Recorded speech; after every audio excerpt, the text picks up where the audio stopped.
말씀이 이제 1절과 4절이에요. 우리가 이 부분을 지난번 이제 거의 이제 같이 상고를 했는데 예, 그 4절은 빼놨습니다. 그 이 땅에서 오늘도 하나님의 뜻을 따라 자원함으로 그리고 더러운 이득을 취하지 않고 기꺼이 즐거운 마음으로 사역을 잘 감당하게 될 때 그 부탁을 하셨고 그럴 때 주시는 여기 상급이 있습니다. 성경에서 중요한 것은 하나님의 반드시 약속이 있어요. 그래서 그리하면 목자장이 나타나실 때 그랬습니다. 목자장. 예수 그리스도께서 목자장으로 나타나세요. 왜 목자장으로 말씀하시냐면 이 말씀의 대상이 다 누구입니까? 사진입니다. 여기 말씀의 대상이 다 누구예요? 장로들 아닙니까? 장로는 또 뭐라고 말할 수 있어요?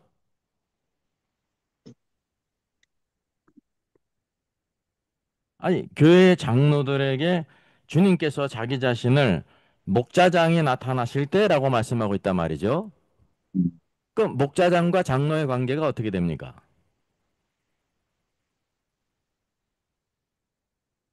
지금 교회 장로들은 교회의 네. 목자예요. 그런 이제 장로를 우리가 이제 두 가지로 구분을 하는데 이와 같이 이제 베드로나 사도 요한 그 사도면서 장로였습니다. 목자였단 말이죠. 이 지교회를 섬기는 그런 이제 목자였다는 거예요. 그래서 여기 이제 말씀까지 가르치는 그 장로가 있고 또 무슨 장로가 있냐면 우리 사도행전에서 보듯이 에베소 장로들에게 사도 바울이 마지막으로 고별하면서 말씀을 권면하지 않습니까? 그 가운데 누가 있냐면 칠위 장로가 있어요. 칠위 장로. 근데 교회를 섬기는 것인데 주님께서 이 장로들에게 말씀하시면서 주님께서 자기 자신을 목자장이 나타나실 때라고 말하고 있는 것은 주님이 이 장로들이 누구이기 때문에 그렇습니까? 목자이기 때문에 그렇다는 거예요. 만약에 주님께서 많은 목자들을 갖고 있지 않는다고 하면 주님이 목자장이 되실 자격이 없으시죠.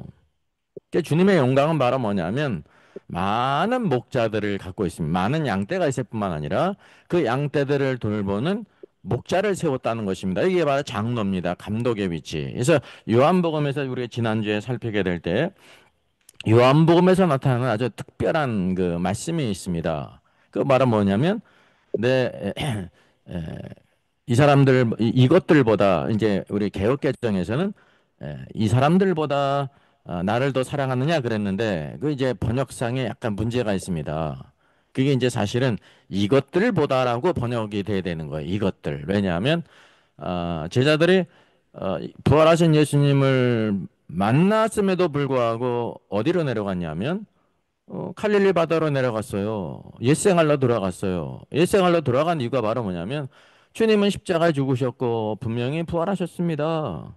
그래 주님 부활하셨습니다. 그런데 우리는 이 땅에서 먹고 살아야 될 거 아닙니까? 그래서 이제 내려갔던 것입니다. 부활의 주님과 그들과 관계성을 깨닫지를 못했다는 거죠. 그들이 부활의 주님을 의심했기 때문에 내려간 게 아니에요. 부활의 주님을 믿었는데 그들은 이 땅에서 무엇을 해야 되냐면 먹고 살아야 되기 때문에 옛생활로 돌아간 거죠. 사람 낚는 고기로 주님께서 부르셨는데 그냥 고기를 잡는 업으로 옛생활로 돌아가지 않습니까? 그래서 주님께서 요한복음 마지막 부분에는 먹고 살기 위해서 옛생활로 돌아간 그 주님의 제자들을 돌이키기 위해서 부르시는 것입니다. 그래서 이것 베드로를 향해서 이 사람들보다라고 번역되는 게 아니라 그건 아주 미묘한 이제 번역상의 문제예요. 번역.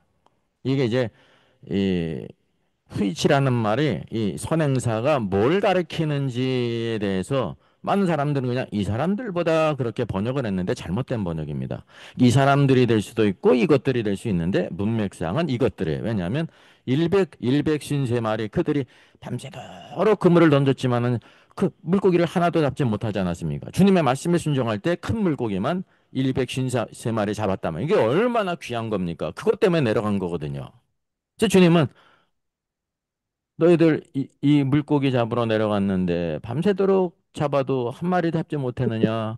그런데 내 말에 한마디 순종하게 될 때 큰 물고기만 잔챙이 물고기는 다 빼놓고 큰 물고기만 153마리 잡았단 말이죠. 그래서 이게 표적이에요. 153마리가 분명히 153마리가 있었는데 단지 그것을 보여주시는 것이 아니라 153마리가 나타나는 이 상징적인 의미가 있다는 거죠. 이게 153마리가 어떤 숫자로 우리 인수분해가 됩니까? 17 곱하기 9. 예, 17 곱하기 17의 9배라는 겁니다. 17은 부활의 숫자잖아요. 십자가 예수님이 십자가에 못 박히신 날 6월절 어린 양을 14일을 잡지 않습니까? 그게 사흘 있다가 주님이 부활하셨잖아요. 이게 17이라는 숫자가 부활한의 숫자예요. 그리고 9라는 숫자는 뭐냐면 충만한 숫자입니다. 성령의 9가지 열매. 마태복음 5장에 구복. 예. 누가 하늘의 왕국이 될 것인가, 하늘의 왕국의 백성이 될 것인가라고 할 때, 그 우리가 흔히 팔복 그러는데 가톨릭에서 팔복이라고 한 것입니다. 구복이에요. 이게 9가지가 왜 9가지를 충만한 수라는 것입니다. 부활 안에서 주께서 우리에게 충만한 것들을 허락해 주신다. 하늘과 땅의 모든 것이 너의 것이다. 너희가 그래서 이제 내 어린 양을 먹여라. 내 양을 치라. 목양하라는 거죠. 그 다음에 마지막 또 내 양을 먹여라. 그게 바로 목자의 사명이에요. 가장 중요한 목자의 사명이라니까요. 그래서 주님이 뭐가 되시는 분이십니까? 목자장이 되신다는 거예요. 그래서 그리스도께서 재림하실 때 목자장으로 나타나실 때 시들지 아니하는 영광의 면류관을 얻으리라. 개역 한글에서만 해도라도 요 관이라고 하지 않고요. 면류관이라고 번역해요. 스테파노스가 면류관이에요. 면류관. 그냥 관이 아닙니다. 일반적인 관이 아니에요. 승리자에게 주어지는 면류관이란 말이죠. 그래서 시들지 않는 영광의 면류관을 얻으리라라고 말하고 있습니다. 그래서 그 면류관을 주신다는 것은 바로 무엇이냐면 이 땅에 너희들이 이기는 자가 되라는 거죠. 특별히 장로, 목자들에게 너희가 교회를 섬기는 것이 굉장히 힘들고 어렵다. 자기 집도 돌보는 게 얼마나 힘들고 어려워요. 자기 사업을 잘 꾸려나가는 것도 얼마나 힘이 들어요. 근데 뭐든 하나님의 가족들이 모여있는 교회를 섬기는 것은요, 더 힘들다니까요. 그래서 거기에 대한 영광이 있다는 거예요. 영광이 있어요. 이제 시들지 않는 영광의 면류관을 얻으리라 라고 말하고 있습니다. 이게 이기는 자가 된다는 거죠. 그래서 이렇게 말씀하신 이유가 바로 뭐냐면 그 면류관을 여기서 종류가 시들지 않는 영광의 면류관이에요. 여러분, 이 세상에 많은 사람들이 힘쓰고 애쓰는 것들이 있지 않습니까? 각 분야에서. 예? 각 분야에서 힘쓰고 애쓰는 것들이 있어요. 막 수고하고 애쓰고 그냥 많은 고난 가운데서도 끝까지 해가지고 이 땅에서 얻는 어떤 성공이 있다니까요. 예, 세상의 것들에 대해서 영광이 있습니까? 없습니까? 있어요. 세상 것들에 대한 영광이 있다니까요. 그것이 있기 때문에 다 힘쓰고 애쓰고 뭐 공부하든지 뭐 사업을 하든지 뭐 이제 운동을 하든지 무엇을 하든지 다 힘쓰고 애쓴다니까요. 이 땅의 모든 것에 영광이 있습니다. 근데 주님이 주시는 것은 어떤 멸류관이에요? 상이에요? 시들지 않는. 왜 시들지 않는 그러냐면 이 땅의 모든 것들은 다 신다는 것입니다. 시간적으로 제한됐다는 거예요. 이 땅의 모든 것들은 다 시되는 것이 영원한 것이 없습니다. 주님께서 주시는 것만 영원하다는 거죠. 그래서 시들지 않는 면류관이에요.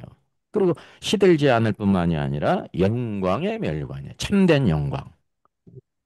이 땅의 모든 것들은 영화가 있는데 모든 사람들을 풀로 비유하지 않습니까? 모든 육체는 풀이요. 그리고 뭐가 있습니까? 풀에는 꽃이 있거든요. 영광이 있단 말이죠. 근데 꽃이 어떻습니까?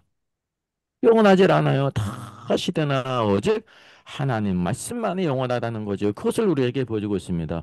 주님께서 부탁하신 이 모든 것을 행하는 것에는 어려움이 있어요. 그러나 거기에 아주 비교할 수 없는 큰 영광이 있다는 것을 여기에 보여주고 있습니다. 그래서 시들지 아니하는 영광의 면류관을 얻으리라라고 말하고 있습니다. 영원한 것으로 우리에게 주신다고 하는 사실입니다. 그래서 이것을 이제 언급하게 될 때 여기 서신서에 나와 있는 그 면류관이 있습니다. 첫째, 우리 고린도전서 9장을 같이 보겠습니다. 고린도전서 9장.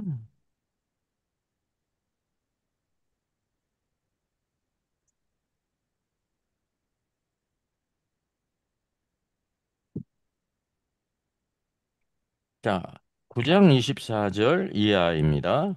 운동장에서 다름질하는 자들이 다 달릴지라도 오직 상을 받는 사람은 한 사람인 줄 너희가 알지 못하느냐.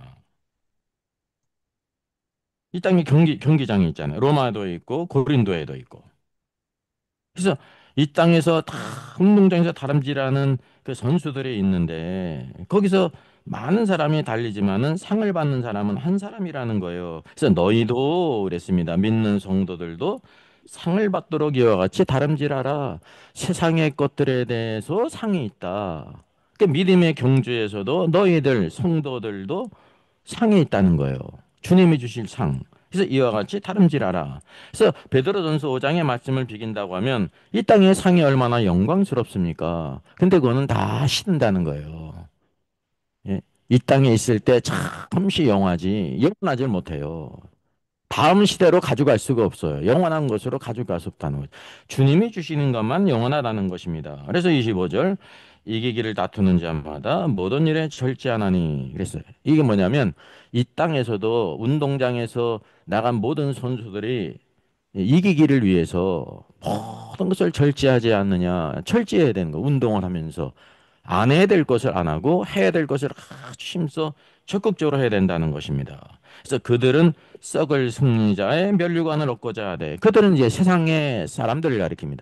세상 사람들은 썩을 승리자의 면류관을 얻고자 하되 그거는 영원하지 못하기 때문에 썩는다는 겁니다. 금메달이 썩는다는 것이 아니에요.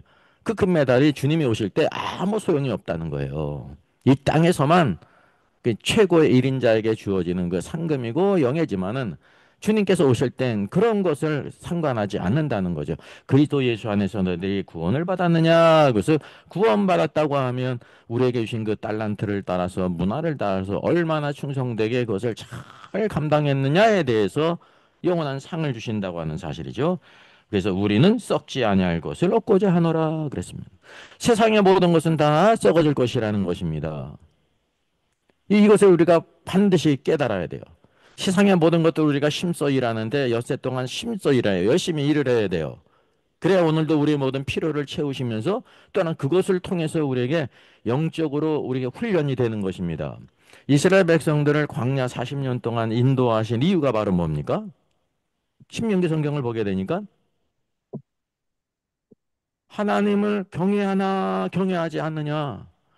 사람이 빵으로만 사는 것이 아니라 하나님의 입에서 나오는 모든 말씀으로 살 것인 거를 깨닫게 하시기 위해서 광야길로 행하셨단 말이죠. 오늘도 우리 인생길을 광야길로 비유하지 않습니까? 그래서 여기 광야길은 그 길 자체는 그 소망이 없는데 그 길을 통해서 하나님께서 우리에게 연단을 하시고 정말 하늘에 소망을 두고 살아가는 사람으로 살게 하세요.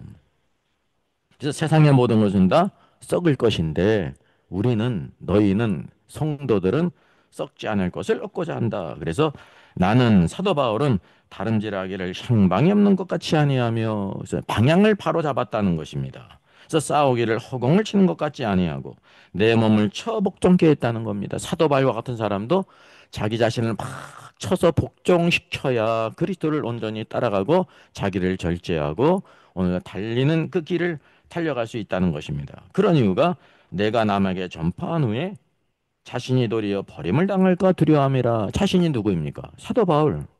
만약에 사도 바울이 이 말씀을 전했는데 이 말씀대로 그가 절제하지 않고 오늘도 전심으로 달려가지 않으면 상을 받지를 못해요.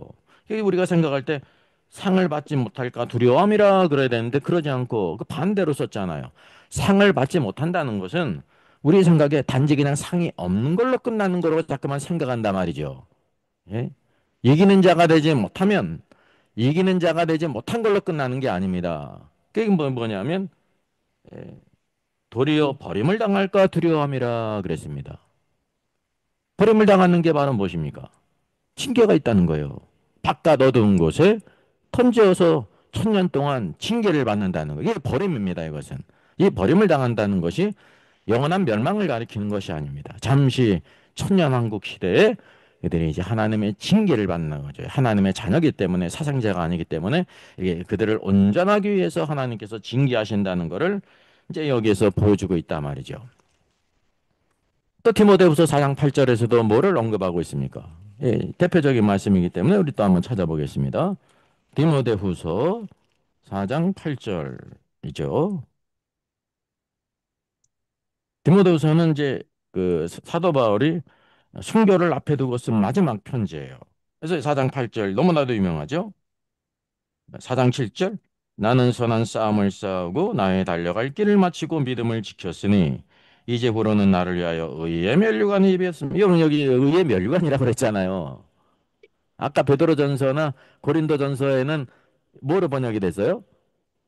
황으로 번역해 놓고 여기는 또 면류관으로 번역했다니까요. 그런 이유가 바로 뭐냐면 디모데 후서를 번역한 사람이 따로 있고 베드로 전서를 번역한 사람이 따로 있고 고린도 전서를 번역한 사람이 따로 있는 거예요. 그 성경의 통일성도 이루지 못했고 성경의 원뜻을 살리지 못했다. 이거는 이제 제대로 살린 거죠. 예? 스테파노스가 면류관이에요. 이 이름을 한 대표적인 사람이 누가 있습니까? 초대교회 일곱 집사님 가운데 스테반이 있어요. 스테파노스 면류관이라는 뜻입니다. 죽도록 충성하라. 생명의 면류관을 내게 주리라 그랬잖아요. 사도 이 스테반이 마지막 어떻게 했습니까? 순교를 했어요. 예? 그래서 그렇게 생명의 면류관이 주어지는 것입니다. 그 이름대로 살았다는 거죠. 이름. 그래서 이제 이 면류관은 오늘도 우리 믿는 성도들 가운데 믿음의 경주에서 승리한 자에게 주어지는 것입니다. 사도 바울도 나를 위해서 의의 면류관이 예배됐다 그랬습니다. 의는 이제 치기를 가리키는 게 아닙니다. 라이터스니스, 의. 마태복음에서 강조하고 있는 마태복음이 천국, 하늘의 왕국을 강조하고 있는데 누가 천국에 들어갈 것인가, 왕국에 들어갈 것인가, 서기관과 바리새인들의 의보다 더 뛰어난 의. 그래서 의는 칭의가 아니라 행위로서의 의라는 것이 하나님의 말씀대로 살아는 그 의. 그래서 계시록 19장을 보게 되면 어린 양의 혼인잔치에 들어갈 사람들에게 무엇이 주어집니까? 네, 빛나고 깨끗한 세마포가 주어져요. 이 빛나고 깨끗한 세마포를 뭐라고 말하고 있냐면 성도들의 옳은 행실들을 했습니다. 단수가 아니라 복수예요. 행실은 늘 행하는 것이기 때문에 매일의 삶 가운데 늘 행하는 거예요. 한 번 행하고 끝나는 것이 아니라. 그래서 의의 멸관 예배이더니로 또 누구에게 주실 것이냐. 이게 원칙입니다. 이게 사도 바울만 주는 게 아니에요. 사도 바울이 이 길 걸어갔기 때문에 주어지고 그래서 주 곧 의로우신 재판장이 주님 우리가 부르는 그 주님은 그때 어떤 분이 되냐면 재판장이 되십니다. 그 의로운 재판장이 오직 주님만이 의로운 재판장이 되셔서 그날에 그리스도의 날에 그리스도의 날에 내게 주실 것이며 내게만 아니라 주의 나타나심을 사모하는 모든 자에게니라. 그래서 우리가 주의 나타나심 두 번째 오심을 간절히 사모하는 자로 살아야 되는 것입니다. 간절히 사모하면 거기에 합당한 삶을 우리가 산다는 거예요. 우리 안에 그런 사모함이 있는가. 이게 사모함이 있는 사람은 반드시 뭐가 있냐면요. 추구가 있어요. 추구. 계속해서 추구하는 거. 추구하는 거. 그 정주영 씨 그 일대기를 보게 되면 막 그냥 많은 어려운 사업들을 많이 했잖아요. 그래서 공사판에서 잠을 자는데 누가 계속 공격을 해요? 무서운 거. 여기 뉴스도 보니까 대구 한 호텔에 한 가족이 거기 예약을 해서 들어갔는데 한밤중에 막 뜯는다는 거예요, 몸을. 그래서 모기가 뜯는 걸로 생각했습니다. 근데 하도 뜯어가지고 손으로 막 이렇게 만져보니까 동글동글한 게 있는데 이제 불을 켜가지고 이렇게 보니까요. 빈대가 막 수백 마리가 막 그냥 시트뿐만 아니라 벽에 뭐 그냥 그래가지고 완전히 다 병원에 입원했다고 그러더라고요. 정주영 씨가 일할 때만 해도 그때 빈대가 얼마나 많았습니까? 그래서 공사판에서 이렇게 잠을 자고 있는데 빈대가 공격을 해가지고 할 없이 그냥 그때는 잠을 못 자는 겁니다. 그래가서 어떻게 를 했냐면 탁자를 놓고 잠을 잤대요. 탁자 위에. 요거는 못 오늘로겠지. 그랬더니 탁자를 타고 올라오는데 그래서 탁자 밑에 다리에다가 물을 넣대잖아요. 이렇게 이제 그릇에다 물을 담아가지고 그러니까 일종의 해자죠. 성 밖에 해자를 넣지 않습니까? 아, 그래서 한동안 잘 잤는데 빈대들이 이렇게 못 들어올라가니까 어떻게 올냐면 이 옆 벽면으로 올라가가지고 천장으로 올라가가지고 천장에서 떨어져가지고 팍 또 이렇게 그냥 먹더래요. 에? 빨아서 먹더래요.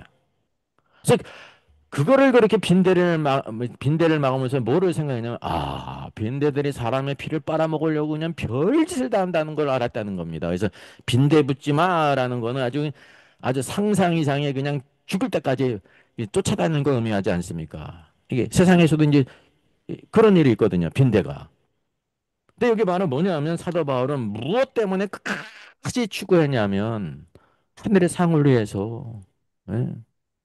그래서 그리스도심을 사모하는 사람은 어떻게 살면 믿음의 선한 싸움을 싸우고 달려갈 길을 마친다고 하는 사실이죠. 이게 이제 원칙입니다. 그래서 주께서 우리에게 약속하신 신자들에게 약속하신 믿음의 원칙입니다. 면류관이 있습니다. 그런데 우리가 이제 베드로 서신을 보게 되면 베드로 서신이 오늘도 주님의 통치를 언급하고 있는데 여기에 중요한 것이 이제 마지막 교회에 대해서 주님께서 말씀하시잖아요. 베드로를 통해서 교회를 섬기는 장로, 목자들에게 이 귀한 사역의 짧은 말씀이지만 너희 수고하고 애써서 더러운 일을 위하지 말고 오늘도 이 자원함으로 뜻을 따라서 기꺼이 모든 맡은 자들의 주장하는 자세를 하지 말고 양머리에 본이 되어서 교회를 잘 섬기면 그리하면이 그 후에 주어지는 약속이에요. 목자장 그리스도께서 나타나실 때 시들지 아니하는 영광의 멸류관을 얻으리라라고 말하고 있습니다. 우리가 다 뭐는 교회를 섬기는 사람입니다. 교회는 건물이 아니거든요. 가장 중요한 것이 교회 뭐 이렇게 청소도 하고 뭐 식사 대접도 하고 여러 가지 많은 일을 하는 것도 뭐 때문이냐면 성도들이 거기에 모이기 때문에 간접적으로 그것을 하는 거죠. 그게 가장 중요한 건 누구냐면 한 심령들 성도들이니까 어린아이로부터 장년일까지 다 하나님의 양들을 잘 섬겨야 된다는 것입니다. 그래서 섬기는데 뭐로 섬겨요? 말씀으로 섬기는 거예요. 말씀으로 내 어린 양을 먹이라 했을 때 세상 것으로 먹이는 게 아닙니다. 하나님의 말씀으로 먹이라는 거죠. 그 하나님의 말씀으로 치라. 잘 돌봐야 되는 것입니다. 예? 우리가 헛된 가르침에 빠지지 않고 세상에 빠지지 않고 잘 이렇게 그 상황과 그 모든 일을 따라서 잘 돌봐주는 것이 보호가 필요하고 지켜주는 것이 필요하고 격려가 필요한 거. 이게 이제 치라는 것이 아니라 목양하라라는 것이고. 그리고 마지막 또 내 양을 먹여라. 그래서 말씀으로 먹이는 게 여러분 가장 중요하다는 것을 아셔야 돼요. 여기서 이 일을 하는 게 앞장선 사람들이 장로, 목자들이기 때문에 여기에 대해서 첫 번째로 이렇게 언급한 것입니다. 첫째. 그래서 교회는 오늘 말씀으로 온다면 누구와의 연합이냐면 장로와 뒤에 성도들입니다. 그래서 5절 이하는 누구에게 주시는 말씀입니까? 젊은 자들아 라고 말하고 있습니다. 젊은 자들을 발음하려면 누구에게 주시는 말씀이에요? 장로가 아닌 사람들, 모든 성도들이에요.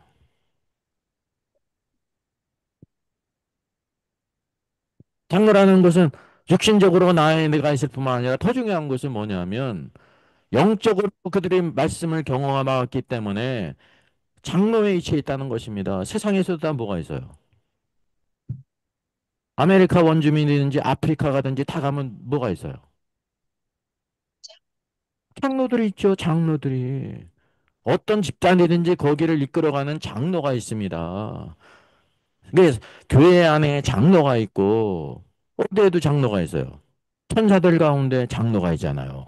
24 장로들. 그 천사들 가운데 으뜸이 되는 사람들입니다. 하나님의 보좌 주위에 24 장로들.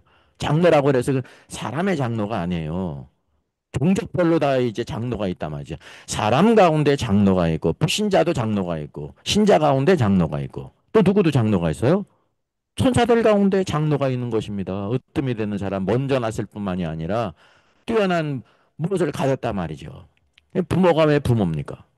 부모가 먼저 태어났어요. 그래서 자식들을 낳고 키웠다니까요. 그래서 부모의 권세가 있는 거야. 마치 그런 권세가 여기에 있어서 주님께서 오늘도 목자들에게 요한복음 21장에 이 제자들에게 다 이것을 위탁하신 거죠. 네, 어린 양을 먹여라. 그게 주님의 관심이 교회에 있습니다. 가장 중요한 것은 여기도 바로 교회에 대한 바로 주님의 관심이 여기에 나타나 있다는 사실이죠. 그래서 이제 둘째 누구에 대해서 말씀하고 있냐면 젊은 자들아라고 말하고 있는데 왜 젊은 자냐면 장로들에 대해서 상대적으로 젊은 자라는 것입니다. 여긴 육신적인 연령도 포함되지만 무엇까지 다 포함이 되는 거예요. 성적인 게 포함이 되는 거예요. 젊은 자들아. 젊은 자들은 다른 말로 하면 누구를 가리키냐면 장로가 아닌 모든 성도들을 대해서 말하고 있습니다. 그래서 모든 성도들과 장로를 합하면 그게 누가 되는 거예요? 이 땅에 교회가 되는 것입니다. 그래서 젊은 자들아 이와 같이 장로들에게 순종하고 이렇게 말하고 있습니다. 예. 성도들 꼭 기억해야 될 것이 있는데 우리가 주님께 순종할 뿐만 아니라 누구에게도 순종해야 되는 거예요? 장로들에게 목자에게 순종을 해야 되는 거예요. 목자에게 왜 순종을 합니까? 주님께서 세우셨기 때문에 그 누구를 통해서 또 말씀하세요? 목자를 통해서 말씀하시잖아요. 목자들은 개인의 생각과 그 모든 경험을 얘기하는 사람이 아닙니다. 하나님의 말씀을 전하는 사람이죠. 네. 그래서 순종을 하는 거예요. 그 사람에게 순종하는 것이 아닙니다. 하나님께 순종하는 것이지. 그래서 장로들에게 순종하라라고 말하고 있습니다. 오늘도 가정에도 마찬가지죠. 부모도 하나님 앞에 성도고 자녀도 하나님 앞에 성도잖아요. 다 거룩한 성도잖아요. 그럼에도 불구하고 뭐를 해야 돼요? 자녀들아, 내 부모를 주 안에서 순종하라, 공경하라 그랬단 말이죠. 네. 작은 면에서 보게 될 때 하나님 앞에서 동일한 오늘도 은혜의 보좌 앞에 나가시는 권세가 있고 기도할 권세가 있고 다 그래도 가정에서 뭐냐면 자녀들은 부모에게 반드시 순종을 해야 되는 거예요. 동등하질 않아요. 그 위치라는 하나님께서 그렇게 위치를 주셨다는 거죠. 네. 즉 교회는 뭐를 배우는 데냐면 순종을 함을 배우는 거예요. 하나님께 순종하는 것을 무엇을 통해 나타나냐면 장로들에게 순종하는 것을 통해 나타나. 자, 난 장로들에게는 순종하지 않고 하나님께만 순종할 거야라는 것은 있을 수가 없습니다. 음? 왜? 주님이 직접 목용하는 교회가 없거든요. 그거는 마치 무슨 말과 같으면 주님이 이 땅에 계실 때 유대인들이 나는 예수한테는 순종을 안 해. 성자한테는 순종을 안 해. 하나님이 나를 말씀하시면 순종해라는 것과 똑같은 거예요. 주께서 뭐라고 말씀하세요? 아들을 공경하는 것이 아버지를 공경하는 거거든요. 아버지와 아들은 하나라니까요.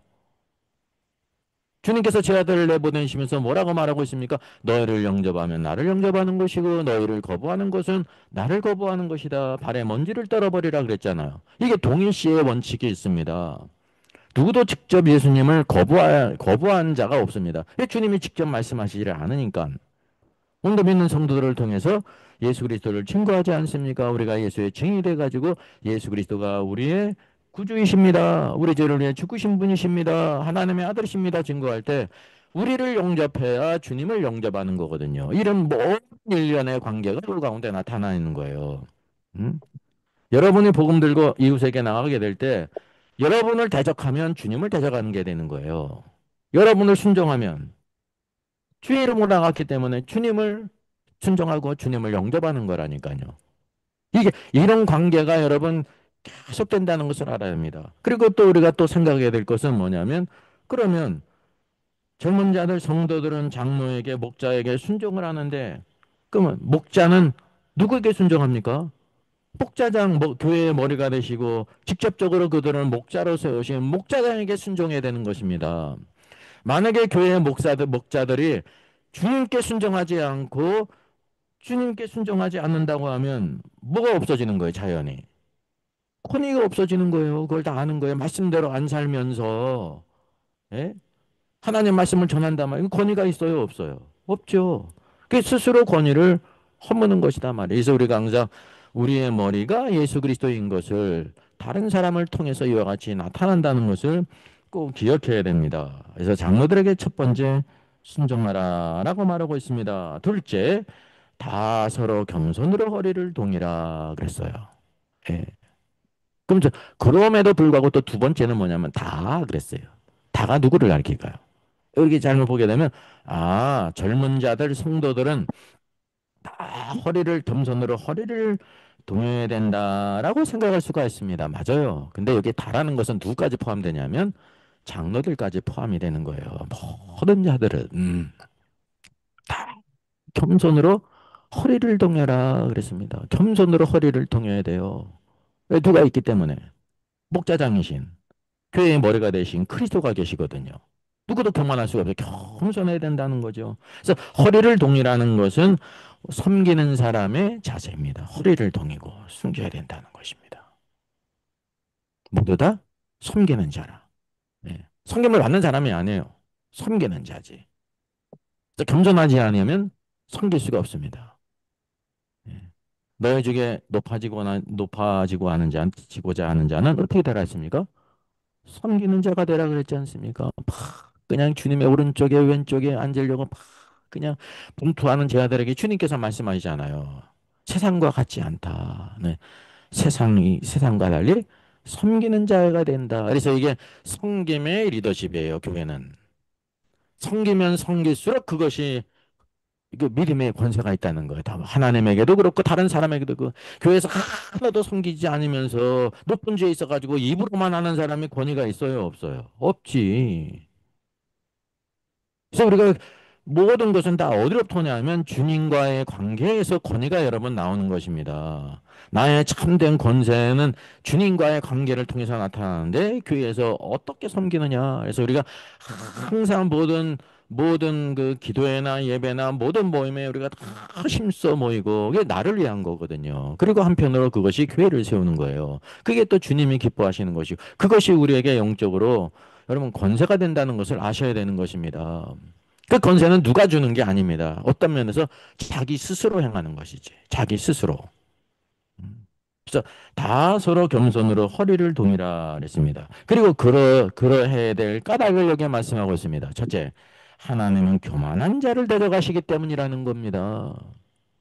하나님의 가장 싫어하는 사람이 있어요. 그게 누굽니까? 가난한 사람 싫어할까요? 좋아하실까요? 논점이 잘못됐어요. 가난하든지 가난하지 않든지 그게 관계가 없습니다. 부자인지 부자가 아닌지 젊은지 늙은지 남자지 여자든지 이게 뭐 나이가 먹었는지 젊었는지 그거 상관이 없습니다. 오직 하나님은 하나의 관점이냐면 교만한 자를 대적하신다는 것입니다. 싫어하실 정도가 아니에요. 예? 교만한 자를 대적한다는 것입니다. 이 교만은 나이 많은 사람에게도 있을 수 있고 젊은 자에게도 있을 수 있고 가난한 자에게도 있을 수도 있고 물질이 많은 사람도 있을 수도 있고 지식이 많은 사람 세상에 지식이 많은 사람도 있을 수 있고 무식한 사람도 있을 수 있고 그냥 때를 가리질 않아요. 애는 교만하지 않습니까? 애들은 하나님이 가장 미워하시는 것이 교만입니다. 그 교만이 바로 뭐냐면 이렇게 순종하라 그랬는데 신앙생활은 오늘도 순종을 배우는 거예요. 순종을 안 배워. 왜 순종을 안 배울까요? 순종하지 않는 게 교만하기 때문에 그렇습니다. 내가 누군데 누구의 말을 듣습니까? 내가 뭐 신앙생활을 이렇게 했는데 내가 누구의 말을 듣습니까? 아니에요.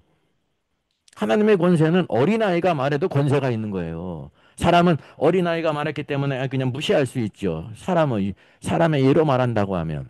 그리고 우리는 대부분 뭐냐면 아주 유명한 목사님이 얘기하면 권위가 있는 걸로 생각하잖아요. 그게 한편으로 잘못된 거예요. 유명한 사람이 말하든지 유명하지 않은 그냥 시골의 촌부가 얘기하든지 다 늙어 빠진 노인이 얘기하든지 애들이 얘기하든지 하나님의 말씀을 전하면 하나님의 말씀에 순종하는 사람이 되는 것이 겸손한 겁니다. 근데 이 땅에서는 그렇지 않죠. 누가 말했는지에 따라 가지고 그 말씀이 권위가 있고 어떤 사람은 권위가 없잖아요. 근데 누가 없는 겁니까? 주님이 없는 거예요. 이게 인간 노름이라니까요. 인간 노름. 그 어떤 의미에서 세상에서 보잘것없는 사람이 어린아이가 보잘것없지 않습니까? 어린아이가 얘기를 해도 예? 쉽게 얘기를 하면 우상을 숭배하지 말라고 그랬는데요. 그 말에 순종하는 게 여러분 하나님의 뜻에 겸손히 엎드리는 사람이에요. 예, 하나님 말씀 자체가 권위가 있기 때문에 말하는 사람과는 관계가 없단 말이죠. 근데 우리 사람들은 육신에 속한 사람이 많이 있고 혼에 속한 사람이 많이 있기 때문에 누가 말했는지에 따라 가지고 확 달라지지 않습니까? 제가 전에 한번 얘기를 했잖아요. 여기 뭐 수원에 큰 교회 명성교회가 있는데 예. 그치 조카가 올라와가지고 그 이제 거기 예배를 참석해서 그런 얘기를 하더라고요. 그때 이제 목사님이 출타를 했는데 그 수요일 예배 때 수요일 출타를 했는데 그 큰 교회 예배 드린 사람이 몇십 명밖에 없었대. 뭐 한 50명 됐대, 60명 됐대나.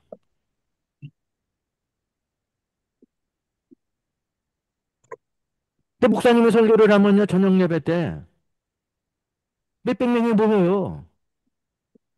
목사님이 출타를 하면 예배에 10분의 1이 모이는 거예요. 거의 8분의 1이. 그래서 깜짝 놀랐다고. 그 왜 그런 거예요, 사람이? 사람 앞에서 신앙생활하는 것이 있기 때문에 물론 연약하기 때문에 그렇죠. 근데 본질을 생각해야 될 때 이게 얼마나 그게 여러분 외식이거든요. 한편으로 우리가 신앙생활을 걸어가기가 쉽습니다. 음? 누가 얘기하든지 하나님의 말씀을 말하면 그렇지 하나님께서 이렇게 말씀하셨지 이렇게 딱 돌아서야 되는 거예요. 깨닫고 고집을 피우다가도 그래서 여기 장로들에게 순종하라라고 말하고 있고 하나님은 교만한 자를 대적하시나 할 때 서로 이제 이 상대어가 바로 뭐냐면 교만과 순종이에요. 물론 교만의 그 상대어는 뒤에 나오는 건 겸손이지만 그 확실한 거죠. 한편으로 또 뭐냐면 교만의 상대어가 순종입니다. 왜냐하면 교만하지 않는 사람이 순종하는 거거든요. 순종한 사람은 어떤 사람이에요? 겸손한 사람이에요. 하나님 앞에 겸손한 사람이에요. 예. 자, 하나님은 교만한 자를 대적하신다는 것을 꼭 기억하셔야 됩니다. 그리고 이렇게 말하는 원칙이 있어요. 원칙. 이두 가지 성경 말씀 우리가 봐야 되는데 첫째 우리 이사야서 14장을 봐야 되겠습니다. 이사야 14장이 있고요. 에스겔서 28장이 있습니다. 이게 뭐에 대한 말씀입니까? 천사장 루시퍼의 타락에 대해서 말씀하고 있는 성경이에요. 우리 같이 이사야 14장 같이 한번 보시겠습니다.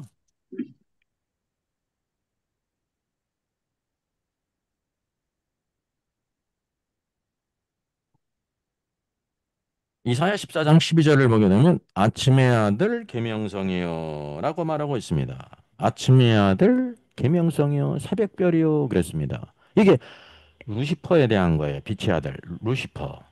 그가 아침의 아들로 불리우는 이유가 천지를 창조하기 전에 하나님께서 이제 천사들을 창조했는데 그래서 우리가 욥기 성경에 보듯이 하나님께서 이 천지를 창조하실 때 누가 기뻐 노래했다 그랬어요? 하나님의 아들들. 별들이 노래했다 그랬어요. 천사들이. 그게 바로 뭐냐면 하나님께서 천지를 창조하실 때 이미 하나님께서 천사들을 창조하셨다는 겁니다. 이제 그래서 기뻐하고 노래했다는 거죠. 경악하면서 얼마나 아름답게 만드셨는지. 천지 창조하기 이전에 천사들을 창조했습니다. 그리고 천사들 가운데서도 먼저 창조한 자가 있는데 그게 아침의 아들이에요. 가장 먼저 뜨는 별이지 않습니까? 그래서 아침의 아들 계명성으로 언급하고 있는 것이 어찌 그리 하늘에서 떨어졌으며 내 열국을 높은 자여 그리 땅에 찍혔는고 그랬어요. 그 원인을 말하는데 13절 내가 내 마음에 이르기를 내가 하늘에 올라 하나님의 뭇별 위에 내 자리를 높이리라 그래서 하나님의 모든 뭇별 모든 천사들 위에 내 보좌를 자리를 높이리라 내가 북극 지폐의 산 위에 앉으리라 자기의 보좌를 자기 스스로가 이렇게 높였다는 것입니다. 그리고 가장 높은 구름에 올라가 지극히 높은 이와 같아지리라 하는도다. 하나님과 그가 찾으려고 했다는 것입니다.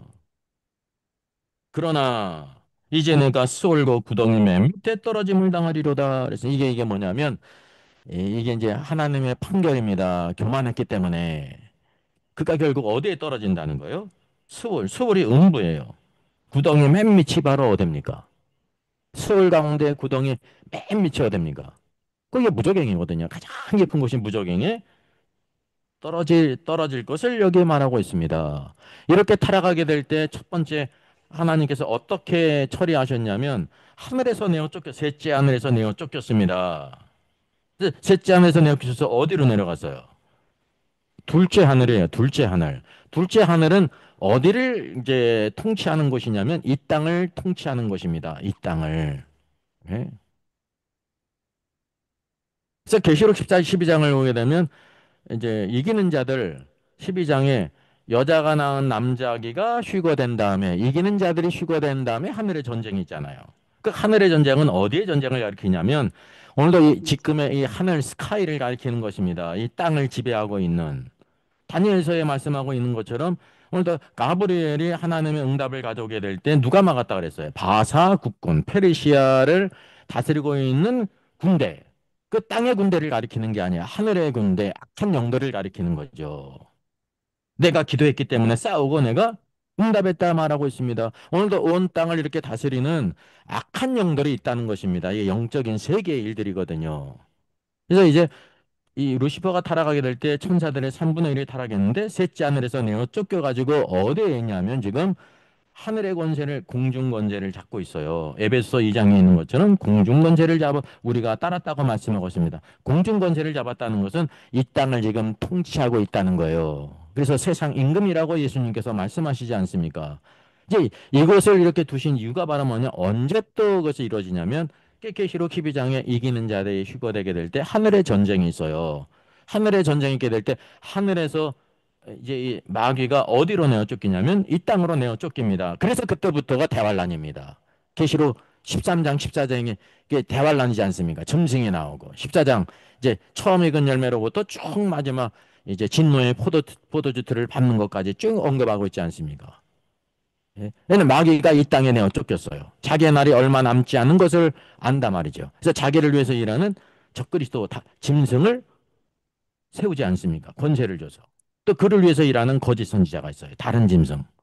그래서 이 마귀와 예, 한 짐승인 적그리스도와 다른 짐승인 거짓 선지자가 역사하는 때가 대환란이라 말이죠. 대환란 끝에 결국 어떻게 합니까? 주님이 재림하셔서 마귀를 어떻게 하세요? 무적행에 감금하세요. 지금 그 말씀이 그때 이루어지는 것입니다. 수월의 맨그 마지막 구덩이에 던져드리라 이게 판결이거든요. 그런데 그것은 집행이 되는 것입니다. 그 1000년 동안 무정에 갇혀 있다가 1000년이 지난 이후에 마귀가 놓이지 않습니까? 마귀가 탈출한 게 아니에요. 하나님의 능력 가운데 그를 잠깐 놓아요. 놓아가지고 뭐 어떤 일을 하냐면 1000년 동안 이 땅에 백성으로 들어갔던 양들이 막 번성하지 않습니까? 근데 그들은 거듭난 생명이 없기 때문에 마귀에게 또 미혹을 당해가지고 그리스도와 사랑하시는 성을 대적하다가 입으로 나오는 모든 불의에서 멸망당하지 않습니까? 그래서 그 천년왕국 후에 어떤 일이 벌어집니까? 이 마귀가 붙잡혀서 어디에 던져져요? 불못에 영혼이 들어가는 거예요. 거기는 누가 있어요? 적그리스도가 있고 거짓 선지자가 있고. 그래서 하나님의 이런 판결들이 이런 하나님의 경륜 가운데 다 이루어진다고 하는 사실입니다. 그러나 이제 내가 수월 곧 구덩이 맨 밑에 떨어짐을 당하리로다 그랬습니다. 그래서 여기 하나님께서 뭘 가리키냐면 마귀는 루시퍼는 가장 하나님께서 높이셨는데 마지막 내 자리 보좌를 한 가장 높은 자와 비길이라 스스로 자기를 높인 거예요. 이게 바로 교만이고 타락이라는 거죠. 오늘도 교회 안에서 뭐가 있냐면 우리 인간은 높아지려고 하는 마음이 있습니다. 그래서 모든 근본이 다 이 자기가 높아지려고 하는 마음 때문에 내가 이렇게 높아져야 되는데 요거밖에 못 높여서 그러니까 그 많은 문제가 생기는 거잖아요. 하나님이 높이셔야지 자기가 높일 수가 없어요, 여러분. 그게 교만한 자를 대적하신다고 하는 사실이죠. 지금 여기를 이거 언급하고 있는 것입니다. 교회 생활 가운데 무엇을 배워야 되냐면 장로들에게 순종을 배우는 것입니다. 장로들에게 순종을 배우는 것은 누구께 순종하는 거냐면 주님께 순종하는 거예요, 여러분. 어느 누구도 주님께 직접적으로 순종할 수 있는 사람이 없어요. 주님은 주권적으로 하늘에 계시잖아요. 이 땅에 육신으로 나타나세요, 안 나타나세요? 안 나타나세요.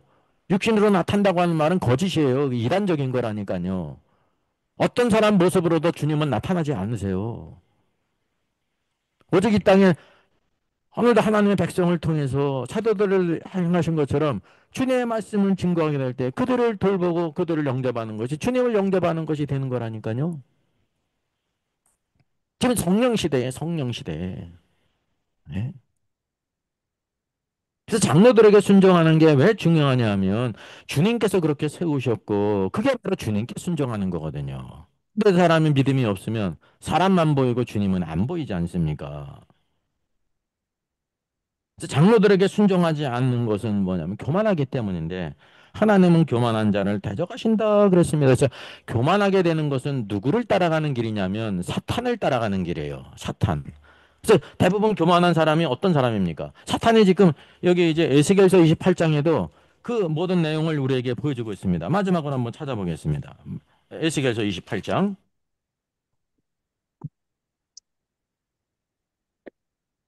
28장 12절입니다. 28장 12절. 주 여호와의 말씀이 너는 완전한 도장이었고 완전한 도장이었다는 거예요. 지혜가 충족했다는 거예요. 얼마나 하나님을 아는 지식이 가득했는지 그리고 온전히 아름다웠다는 거예요. 그러니까 지혜도 충족하지. 완전한 도장이었지. 아름다웠잖아요. 그럼 어떻게 되는 거예요? 하나님께 감사하고 하나님을 찬송해야 되는 거거든요. 근데 그러지 않게 될 때 그는 뭐를 했습니까? 자기를 높였습니다. 14절에도 너는 기름 부음을 받고 지키는 그룹임이요. 기름 부음을 받은 그룹이었다는 것입니다. 내가 너를 세움에 내가 하나님의 성산에 있어서 불타는 돌 사이에 왕래했다. 하나님 가까이 있었다는 것입니다. 근데 내가 지음을 받던 날로부터 내 모든 길에 완전하더니 마침내 내게서 불의가 드러났도다. 내 무역이 많으므로 이게 두로왕의 비유에 됐기 때문에 무역. 이 무역은 다 뭐를 가리키냐면 하나님을 떠나서 이득을 취하는 것을 여러분 가리킵니다. 세상에서 무역이 그렇거든요. 음. 내 가운데 강포가 가득하므로 범죄했다다. 너 지키는 그룹아 그러므로 내가 더럽게 여겨 하나님의 산에서 쫓아냈고 불타는 돌들 사이에서 멸하였도다. 쫓겨남을 당했다는 것입니다. 17절 내가 아름다움으로 그가 아름다웠어요 루시퍼가. 그런데 마음이 교만하지 아름답기 때문에 교만해진 거예요. 아름답기 때문에 하나님께 감사하고 찬송한 게 아니라 교만해진 거예요. 성경에도 교만한 사람이 있죠. 압살롬이 어떤 아들이었습니까? 머리가 길고 정수리가 아름답고 아주 아름다운 외모가 아름다운 아들. 아름답기 때문에 교만했잖아요. 그래서 반역까지 일어나잖아요. 반역. 아름답기 때문에. 그게 어떤 길을 간 거냐면 사탄의 길을 간 것이다라는 걸 성경에 보여주고 있는 것입니다. 내가 영화로움으로 내 지혜를 더럽혔으며 하나님께서 그에게 영화로움을 주셨어요. 충족한 지혜를 주셨단 말이죠. 그런데 그것이 더럽혀졌다는 것입니다. 그래서 내가 너를 땅에 던져 왕들 앞에도 그들 구경거리가 하였도다라고 말하고 있습니다. 오늘도 이게 교회 안에서도 마찬가지로 왜 목자에게 장로에게 순종하지 않느냐? 교만했기 때문에 하는 거예요. 하나님은 교만한 자를 대적하신다 하지 않습니까? 겸손한 자에게 은혜를 주신다 그랬는데 순종하지 않는 사람은 겸손하지 않은 사람입니다. 순종하는 사람은 겸손한 사람이에요. 겸손하지 않는 사람은 뭐가 있는 거예요? 교만이 있는 거예요, 교만. 내가 누군데 누구의 말을 들어? 나는 주님이 직접 말씀하셔야 들어. 라는 생각을 가졌다니까요, 많은 사람들이. 성경에 다 그랬어요.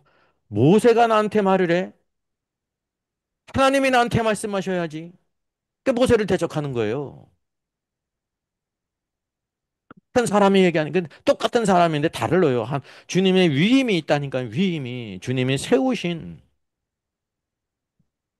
그래서 이게 이제 단순하게 일어나는 작은 교회에서 일어나는 일어나는 일을 언급한 것 같은데 여기 지금 양떼들이 작은 양떼 아닙니까? 리틀 플락이에요. 작은 양떼가 아니에요. 교회가 작은 양떼들이거든요. 그 작은 양떼이니까 어떻게 하기 쉬워요? 사람이기 때문에 소홀하게 온다니까. 이 작은 양떼니까. 네? 사람들은 아주 큰 일을 하면 내가 큰 일을 하기 때문에 뭐 크게 열심히 하는 게 있거든요. 그렇기 때문에 대단한 걸로 생각해서. 근데 작은 것은 소홀히 한다니까요. 그럼 교회 일이 여러분 큰 거 같습니까? 작은 거 같습니까? 작아요, 여러분. 근데 그게 주님의 위임이고 주님이 기뻐하신 일이라는 걸 여러분 아셔야 돼요. 이제 우리가 하나님 앞에 겸손하지 않으면 교만하게 된다는 것입니다. 겸손 안 한 걸로 끝나는 게 아닙니다. 그래서 순종 안 하면 순종 안 한 걸로 끝나는 게 아니에요. 그게 교만이고 그 하나님께서 그를 대적하신다는 거예요. 하나님이 대적하셔요. 하나님이 기뻐하시는 게 아니라. 그래서 이게 그러므로 하나님의 능하신 손 안에서 겸손하라 그랬습니다. 우리가 이 말씀을 너무 잘 알고 있지 않습니까? 그죠? 아, 하나님의 능하신 손 안에서 겸손해야 돼. 왜냐하면 때가 되면 우리를 높이신다 그랬습니다. 여러분 요거 하나만 딱 떨어놓고 이거 되게 원칙을 가리키는데 직접적으로 요 말씀은 여기에 쓰였는데 그 상황이 어디라는 거예요? 우리가 하나님의 손 안에서 겸손한 것이 언제 나타나야 된다는 거예요? 일상생활에 그냥 아무 관계가 없이 나타나는 게 아니라 지금 여기 젊은 자들아 너희가 장로들에게 순종해야 된다. 교만하지 말아라. 하나님은 교만한 자를 대적하고 겸손한 자에게 은혜를 주신단다. 오늘 교회 생활 가운데 장로가 목자가 외치는 그 모든 말씀이 오늘 하나님의 말씀을 증거한다고 하면 그 말씀 가운데 온전히 살아서 겸손한 가운데 순종해야 된다는 거예요. 예. 만약에 전에는 목자가 말씀이 엉터리고 말이죠. 지 멋대로 했다고 하면 거기에 순종 안 해도 되는 거죠. 그러면 다행이잖아요. 근데 그렇지 않은 경우 우리가 어떻게 하나님의 능하신 손에서 겸손하냐면 교회 생활을 통해서 증거되는 그 모든 말씀이 오늘도 내가 어떤 위치에 있는지 하나님의 능하신 손 안에서 겸손한지 아닌지가 이렇게 드러난다는 것입니다. 그냥 주님이 어떻게 오셔가지고 우리에게 말씀하시면 우리가 겸손한지 그걸 나타난다는 뜻이 아닙니다. 절대 그런 일은 없어요. 이 말씀의 이런 그 문맥이 다 어디에 관계되는 거냐면 우리 일상적인 신앙생활, 교회 생활이면 하나님께서 보실 때 교회 생활은요 아주 중요합니다. 로마서도 1장부터 11장까지가 바로 뭡니까? 하나님의 구원의 완전한 경륜을 보여주고 있지 않습니까? 그죠? 그리고 12장은 바로 뭐예요? 그렇게 구원받은 사람이 어떻게 신앙생활 해야 되느냐? 실제적인 그게 교회 생활이에요, 교회 생활. 이제 우리가 변화를 받아야 되고 하나님의 선하시고 기뻐하시고 온전한 뜻이 무엇인지를 분별해야 되고 나의 몸을 산재물로 드려야 되고. 자, 우리가 영적인 예배, 합리적인 예? 그런 예배를 드려야 된다는 거예요. 합리적인 예배가 바로 무엇입니까? 하나님의 말씀과 성령의 합한 그런 예배를 드려야 된다는 거죠. 하나님의 관심이 가장 중요한 것이 뭐냐면 교회 생활입니다. 교회 생활. 우리가 일주일 동안 다 사회생활을 하지 않습니까? 직장을 다니든지 사업을 하든지 다 하잖아요. 학생들은 학교 다니고 그러지 않습니까? 직접적으로는 주님과 아무 상관이 없잖아요. 우리가 합당한 그리스도인으로서 그 모든 삶을 열심히 잘 살아야 됩니다. 그 삶을 통해서 어렵게 삶을 통해 가지고 우리의 필요를 채우실 뿐만 아니라 그것을 통해서 우리가 더욱더 주님을 가까이 하고 주님을 의지하게 하시는 겁니다. 하나님을 경외하는지 경외하지 않는지 이스라엘 백성들이 광야 40년 동안 지날 때 그것을 보시는 거 아닙니까? 그래서 사람이 빵으로만 사는 것이 아니라 하나님의 모든 말씀으로 사는 것이라 내가 열심히 수고하고 애써가지고 이게 물질을 얻잖아요. 월급을 얻잖아요. 그 월급이 오늘도 우리의 먹을 것, 입을 것, 모든 것을 다 공급하는 거 아닙니까? 내가 단지 이것을 위해 사는 게 아니라 이것뿐만이 아니라 하나님의 모든 말씀으로 사는 것이다. 라는 것을 삶 속에 날마다 성경 말씀을 우리가 상고하고 그 말씀대로 기도하고 사는 것을 통해서 그리고 뭐냐면 일주일 삶들 가운데 일주일 삶들이요. 내가 그리스도 예수 안에서 우리가 믿음으로 산 것이 무엇으로 나타나는 거냐면 주일날 나타나는 겁니다. 수고한 것들을 하나님께 내 귀한 것들을 하나님께 드리고요. 그게 11조 헌물이거든요. 내 몸을 드리고 하나님께 기쁨으로 나가는 것입니다. 예배는 드리는 거예요. 드리는 거. 그러게 될 때 하나님의 교통과 은혜가 있는 것입니다. 주일에 실패하면 세상에서 아무리 열심히 일을 했어도 하나님께서 보실 때는 그냥 나치싱이 되는 거 아무것도 아닌 것을 위해 살아간 거예요. 여러분 제가 이렇게 얘기하는 것이 지나친 것일까요? 스스로 성경을 잘 살펴보세요. 고린도전서 마지막 장에도 뭐를 언급하고 있습니까? 주일날. 우리가 하나님께 예배 드려오는데 연보를 준비하는데 어떻게 연비하라고 그랬어요? 열심히 일한 것들 가운데 준비해서 가져오라 했잖아요. 준비해서. 어떻게? 원칙이 바로 뭐예요? 우리 마지막으로 한번 찾아보게요. 고린도전서 마지막 장입니다.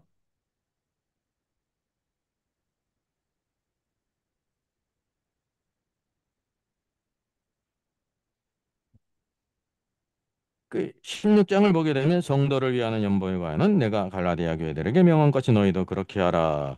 매주 첫날에 너희 각 사람이 수입에 따라 모아두었다가 수입에 따라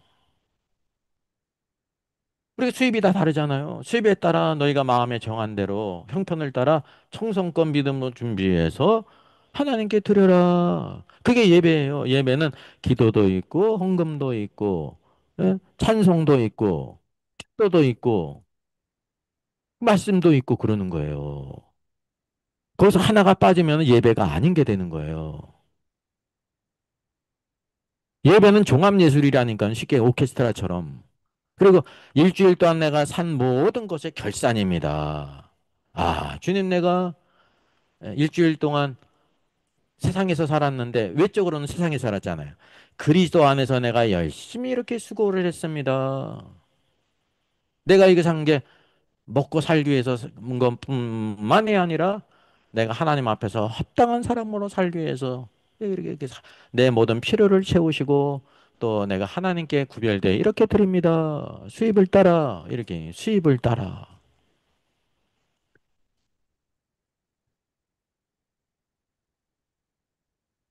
이 모든 게 다 뭐냐면 우리가 하나님의 말씀 가운데 어떻게 살아가느냐 하나님의 능하신 손 안에서 겸손한가 아니면 하나님의 능하신 손도 인식하지 못하면 겸손할 수가 없잖아요. 그리고 때가 되면 너희를 높이시리라. 이렇게 해서 때가 되면 너희를 높이시리라 했습니다. 그래서 이 직접적으로 관계된 것은 다 무엇이냐면 오늘도 우리가 교회 생활을 통해서 장로들에게 그 말씀에 순종하는 것, 순종을 배우는 거예요. 크고 작은 모든 일에 하나님의 능하신 손에서 겸손한지 겸손하지 않은지를 다 그렇게 드러난다고 하는 사실이죠. 이게 이제 장로들과 젊은 자들을 합하면 이게 모든 성도들이 되는 것입니다. 모든 성도들이. 모든 성도들은 다 무엇을 또 바라봐야 됩니까? 장로들만 면류관을 바라보면 장로들이 그렇게 섬기게 될 때 여기 보니까 시들지 않고는 영광의 면류관을 얻지만 주의 모든 성도들이 주의 나타나심을 사모하고 달리기 이제 고린도서 9장에 있는 것처럼 모든 사람들이 운동장에 달릴지라도 상없는 사람은 한 사람인 것처럼 너희도 이것을 얻기 위해서 달려가라고 하는 거죠. 그 믿음의 선한 싸움을 싸우며 달려가는 거 우리가 다 뭐를 위해 살아가는 거냐면요. 면류관을 위해서. 예? 구원은 주님이 다 이루신 거거든요. 이게 이제 이것이 우리 성도들에게요. 그 아주 큰 격려고 예, 위로라는 것입니다. 여기 교회를 섬기는 장로들도 그렇고 모든 성도들도 그렇고 다 크게 봐놓으면 이게 주님의 위로고 격려고 축복이에요. 하나님의 너희들 등하신 손에서 겸손해라. 모든 삶들 가운데 교회 생활 가운데 내가 꼭 순종하라 하나님의 말씀에 장로에게 순종하라는 거는요 하나님의 말씀에 순종하라는 거예요 개인적인 것에 순종하라는 뜻이 아니잖아요 하나님은 교만한 자를 대적하신다 싫어하시는 정도가 아니에요 대적한다는 거예요 누구를 대적하는 것처럼 루시퍼를 대적하는 것처럼 대적한다는 거예요 그 겸손한 자에게 은혜를 주신다 이 하나님의 늘 가진 손에서 겸손하라 우리가 이 한 주간도 살면서 하나님의 능한 손을 늘 기억하면서 주님의 말씀을 따라 순종하고 그때로 살게 될 때 하나님의 참된 약속이 이루어지는 것입니다. 이게 모든 것을 다 포함하고 있다고 하는 사실이죠. 예, 시간이 벌써 5분 지났습니다. 예, 마치겠습니다. 다음 주에 이거 마지막 부분 이렇게 또 하도록 하겠습니다. 예, 이렇게 또 주일 오후에 저녁 시간에 같이 신경 써 참석해서 우리 하나님 말씀 같이 상고하게 되 감사합니다. 우리 매일매일 상 가운데 꼭 이렇게 에, 이런 것을 기억하면서 내가 읽는 성경 말씀 잘 이렇게 한번 읽고 묵상하고 그 조금 시간 남 묵상하는 게 제일 좋은 길이요. 킹제임 성경 버전 이렇게 같이 이렇게 보시면요. 뜻을 더 확실히 알 수 있어요. 더 찬찬히. 그래서 스스로 말씀을 이렇게 깨닫는 은혜가 참 놀랍습니다. 우리에게 새 힘을 주거든요. 그래서 말씀을 붙들고 기도하면서 승리하는 한 주간 되기를 바라겠습니다. 한번 기도하겠습니다. 사랑의 하나님 감사합니다. 귀한 주일 또 이와 같이 저녁 시간 주의 모든 성도들 또 이렇게 마음에 작정하고 함께 참여해서 주의 말씀을 나누게 하신 것 감사합니다. 오늘도 소망의 말씀을 우리 심령 가운데 잘 새겨서 잘 깨달아 알게 하시고 하나님의 선하신 역사를 따라 늘 오늘도 하나님 아버지요 하나님 앞에 겸손한 자로 교만하지 아니하며 겸손한 자로 살게 하시고 장로들에게 순종하라 하셨는데 오늘도 하나님 말씀에 온전히 순종함으로 주의 뜻을 이루게 하시고 때가 되면 너희를 높이려 하셨사오니 하나님의 언약의 약속의 말씀 오늘 영광 가운데 화보면서 참고 인내하여 귀한 모든 아름다운 열매 맺도록 인도하여 주시옵소서. 감사하고 주 예수님의 이름으로 기도하옵나이다. 아멘. 아멘. 수고하셨습니다. 감사합니다. 예, 집사님, 감사합니다. 홍 권사님 네, 감사합니다. 강 수고하셨습니다. 집사님, 감사합니다. 예, 지사님, 의뢰 예전자매 감사해요. 감사합니다. 예, 예, 전 집사님. 그만